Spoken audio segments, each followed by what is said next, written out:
This is second part of organizational politics video. In first part, we have discussed about definition of organizational politics. What are the ways in which one can get involved in political behavior? In today's video, we will be talking about conditions which are conducive for political behavior of employees. So the first condition, the first favorable thing for employees to get involved in political behavior is ambiguous goals. Goals or objectives that employees are expected to achieve. When such roles are not clear, there are certain gaps in definition of these goals. Either superior has not made the things very clear, or it is not clear on part of employee, or something like that is there, that goals are not very clear. There are certain gaps or misunderstandings existing in such goal. So such things are favorable for employees to get involved in political behavior. So whenever goals are not clear, what one will try to do? They'll try to define goals or adjust goal or fix the things which give them advantage. Obviously, if things are not clear on my part, things have not been made clear to me, I'll try to make things go in my favor, to shift things to a condition or to a position which is favorable for me. And whenever things are not defined, obviously employees will try to do that. They'll shift all the advantage to their side. The next thing that make make political behavior inbreed in organization or employees is limited resources. This is a very well rule of economics. Economics at outset says resources are limited but wants are unlimited. In organization also, if resources are not freely available to each and every person, or there are certain limits. For example, if budget has been given and that budget is asking me to distribute the money among 4 or 5 heads, then what I'll try to do, I'll try to get maximum share of resources, because I have been given that advantage that I can distribute the resources. So what I'll do, I'll try to get maximum share of that resources or that resource. If you have been given 100 rupees to spend on your friends or on your siblings, your parents have given you 100 rupees and they have asked you that you can distribute this money in your siblings, and you are the eldest one. What you will do? Obviously, that I understand. I'll keep 50% or whatever maximum share that I can keep for myself and distribute the other part to my siblings. Same thing happens in organization also. Like whosoever is having control on the resources, they will try to get best part of that resources. So if resources are limited, obviously people will fight for getting maximum share, and this is how they'll give they will give a favorable condition to political behavior or for organizational politics. Dynamic technology and environment. Dynamic technology and dynamic environment create uncertainty, and in such uncertain condition, everyone try to get best advantage of that.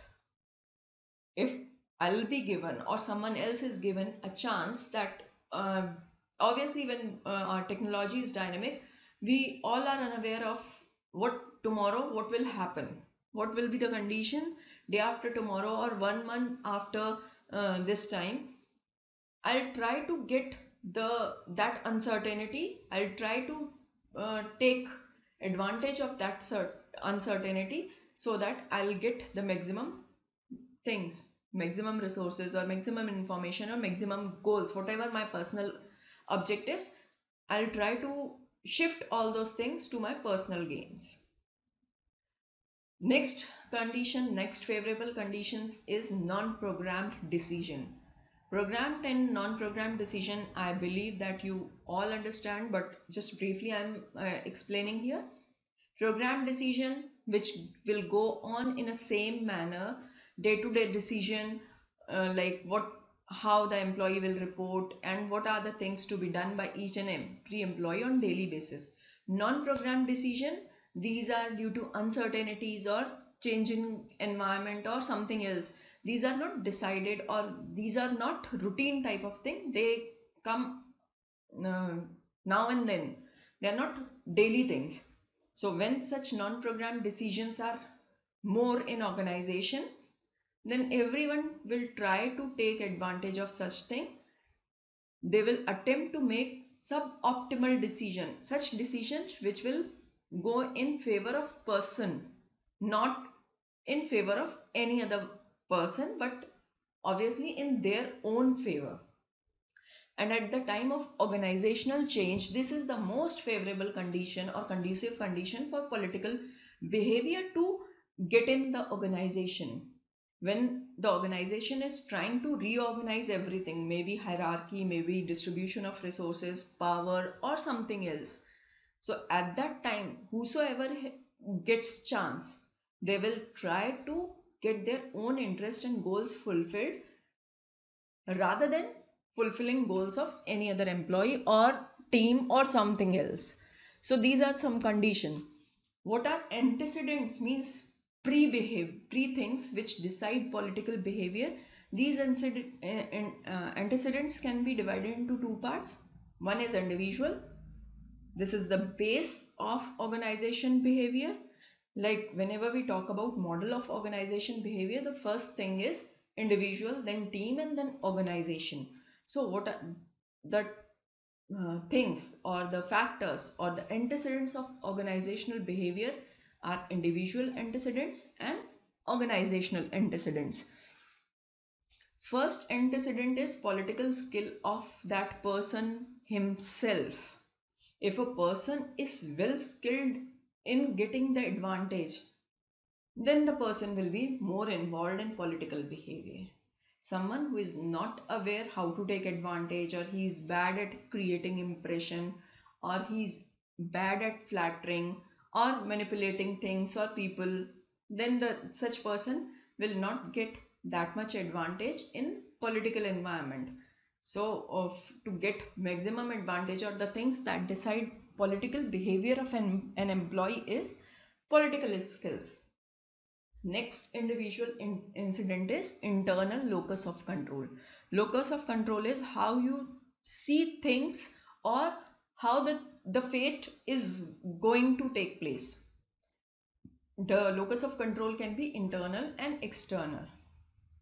The people who are having external locus of control, what they try to do, they try to shift, like whatever has happened is because of fate or destiny.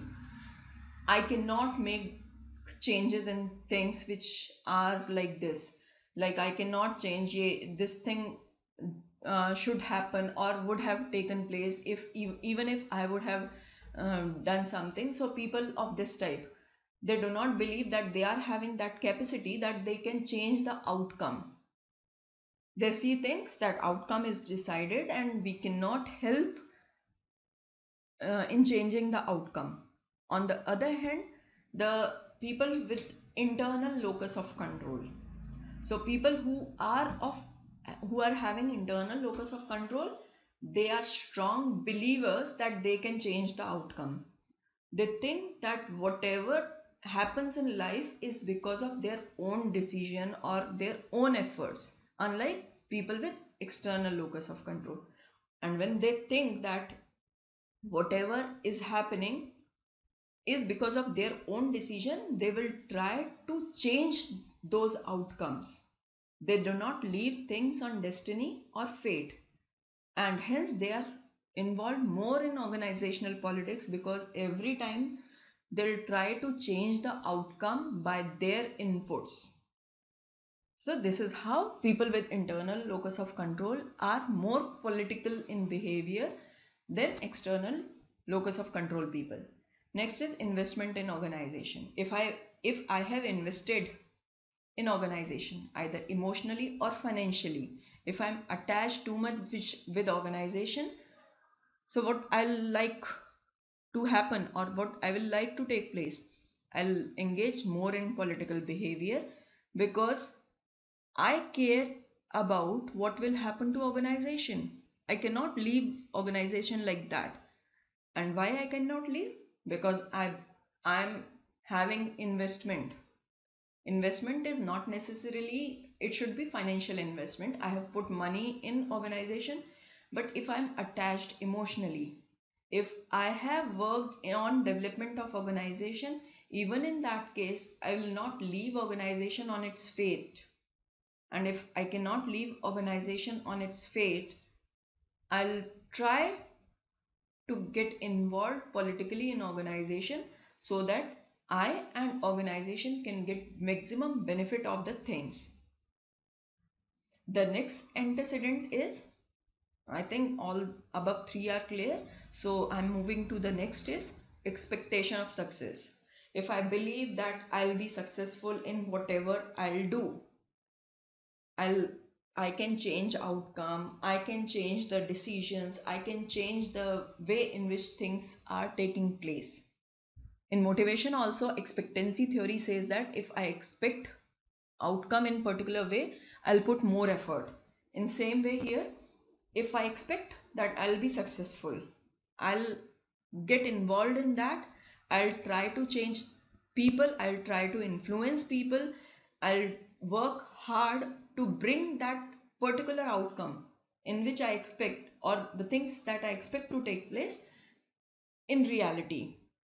And if I don't expect, if I'm not having any expectation that whatever I believe or whatever I want to take place will take place, then I'll not get involved politically, or I'll not try to influence people because I'm not expecting that success, I'm not expecting that outcome.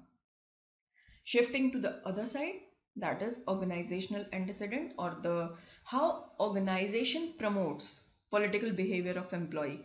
First, we have discussed earlier also scarcity of resources. If resources are scarce, if organization is not having enough of any resource, the employee or the person will try to get maximum share of that resource. And if particular person is willing to get maximum share, then either the person should influence the holder of that resource, like information is to be distributed and I want to get that information, I'll influence the person who is having hold of that information. Money is limited, budget is there, and I want to get that maximum share of that budget. I'll try to influence the person who is allocating that money. So this is how things work. The controller of resource will be influenced by the person who is willing to have share of that resources. Obviously, when resources are scarce, if resources are available in plenty, then obviously no one will try to influence people because everyone will get their share. The next is role ambiguity. Roles are not clear. If roles are not clear in organization, either title wise or department wise, then everyone will try to take advantage of that ambiguity. When things are not clear, then obviously the each and every person will try to take maximum advantage, and later on that they can clarify why they have done in that particular way. But at that particular time, when roles are not clear, later on they can clear out the things, but at that particular time they will try to take advantage or benefit of that ambiguity. Next is performance evaluation. How performance evaluation is done? If performance in organization, performance evaluation is done on the basis of units produced or units sold, and not on the basis of quality of those units. I'll try to manufacture more units in comparison to more better units. Getting it? Like if evaluation is to be done, how many insurance policies I have sold, and not of value of insurance policies that I have sold, then what I will try to do, I'll try to manipulate things and I'll sell 10 policies of lower value in comparison to one policy of higher value.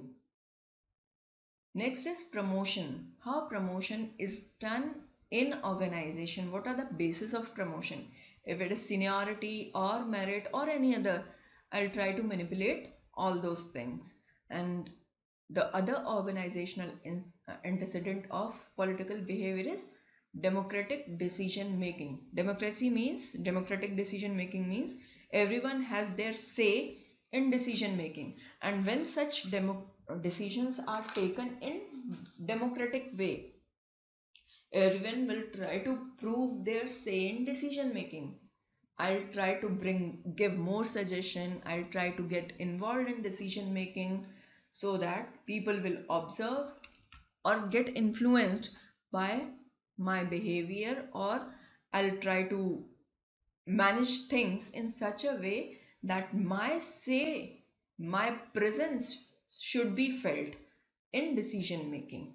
Okay, how we can control political behavior in organization, how we can control organizational politics. These are the very simple ways, antecedents and the condition which are conducive for political behavior will give you hint that how we can control political behavior. First thing is providing sufficient resources. If resources are sufficient, no one will fight over resources. No one will try to influence the controller of such resources. So they will be less politically active.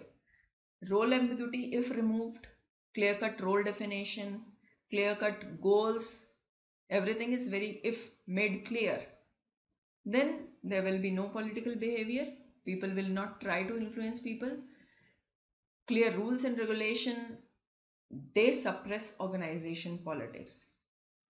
Rules, policies of organization, more clear the rules and policies are, less people will be politically correct, or political behavior will not be there in organization.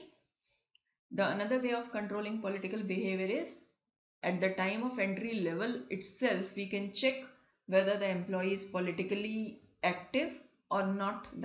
That we can check by checking background or social medias. We are having number of ways nowadays by which we can check whether the employee or whether the person who has applied for job is politically active or not. The other way is information should be given freely in organization. There should not be controlling of information. Transparency, more transparency will result into less politics in organization, and this transparency can be increased by increasing opportunity for dialogue. There should be open door policies. People should be made fearless, or they should be given more opportunity to talk with their seniors, to subordinates, or in their peer group.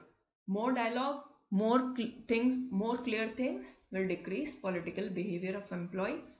And then there should be, whenever reorganization or organizational change will be done or is planned to be done, then planning also should be done about how that change will be managed effectively.